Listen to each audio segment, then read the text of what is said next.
question that I have today is evil a part of the human personality? Is it a natural part of the human personality? Well, Jews are said that we're born with a Yetzer Hara and a Yetzer Hatov, which means that we're born part evil and part good, and how we nurture it through a lifetime is what part is expressed.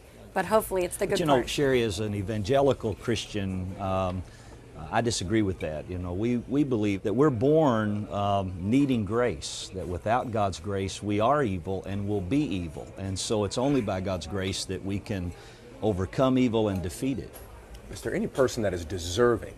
They deserve to die, they deserve to be killed because of their acts that were so evil that you would want to be the person to pull the trigger? I never see myself as a person that would kill another human being, but put me in a room with Hitler, You pull the trigger? I would pull the trigger in a second. I'd take him out, yeah. You would? Absolutely. If I had the time machine, I would do it, yeah.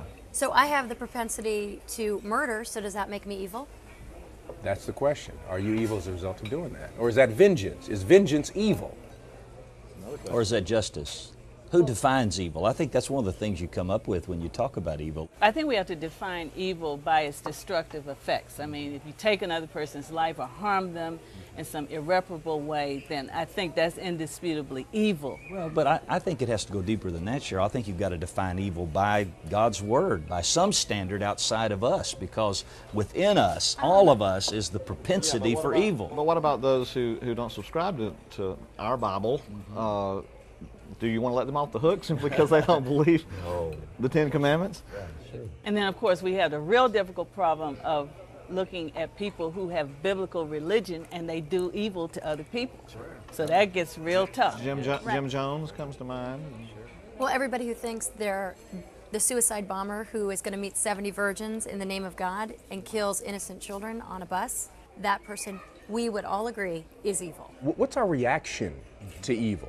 When there's an evil act in our lives, or an evil act that we have to counsel, how do we deal with it? You know, this is a tough thing for people to do, and that is separating the sin from the sinner. But I think God teaches us to be merciful to the sinner and still despise the sin. I've had a murder-suicide situation where I had to counsel both the murderer's family and the victim's family.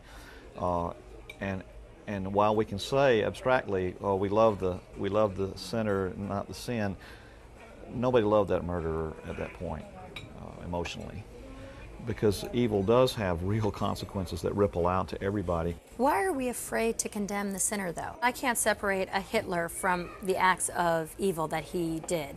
To me, they are one and the same. So it's an easy way out to say the behavior is different than the person, but to me, your behavior is who you are. We could talk about this for the next several days, but I appreciate all of you all joining us today for the Day One Diner.